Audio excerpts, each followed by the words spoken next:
Le peuple malien est un exemple pour l'Afrique. C'est inédit ce qui se passe dans ce pays. Le pouvoir est certes entre les mains de l'armée, mais le gouvernement est à l'écoute du peuple. Tout ce qui est fait au Mali en ce moment renforce de plus en plus la souveraineté du peuple. Cette réalité dérange les puissances occidentales. Après le départ des troupes françaises du Mali, chose qui n'arrange pas les puissances impérialistes, des stratégies de contournement et de reprise de contrôle du Mali sont mises en place. La dernière stratégie étant le renouvellement de la MINUSMA.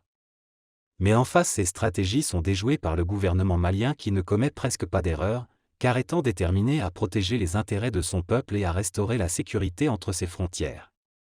Le Mali a fait preuve de justesse en acceptant le renouvellement de la mission des Nations Unies au Mali, mais en présentant fermement des conditions. Le gouvernement du Mali réitère son opposition ferme à la liberté de mouvement de la MINUSMA dans l'exécution de son mandat dans le domaine des droits de l'homme. Ces conditions ne sont pas prises au hasard.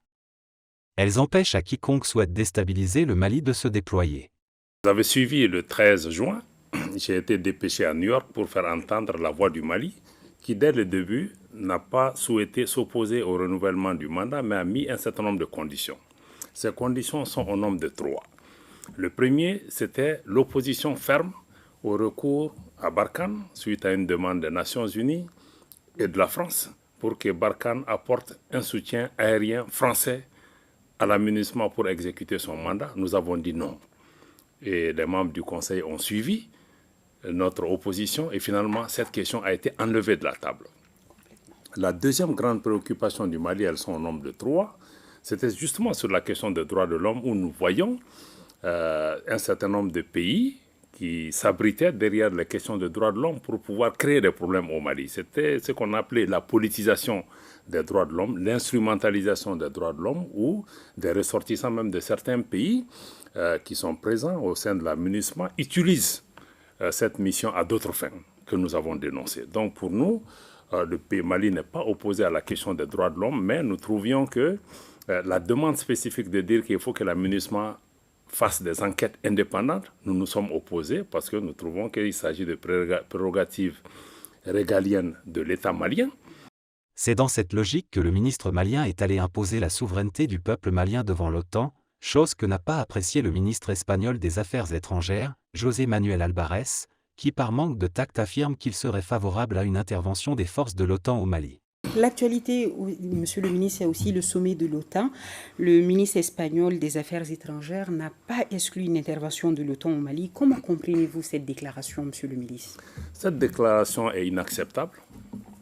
En tout cas, les propos qui ont été attribués au ministre des Affaires étrangères espagnol, ces propos sont inacceptables, sont inamicaux, sont graves, parce que ces propos tendent à encourager une agression contre un pays indépendant et souverain.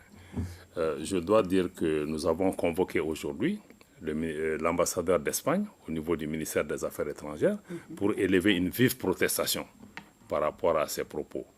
Elles sont d'autant plus graves que s'il fait référence au fait que l'OTAN n'excluait pas d'intervenir au Mali.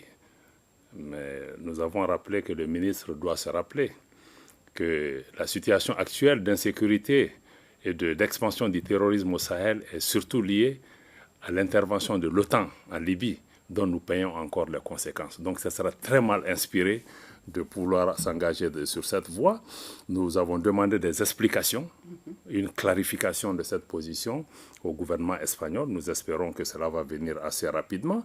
Et aussi, je tiens à rappeler que cette position du ministre des Affaires étrangères espagnol est en contraste avec les relations amicales que le Mali a toujours entretenues avec l'Espagne, qui a toujours marqué son soutien à notre pays. Nous sommes surpris par cette déclaration que nous condamnons.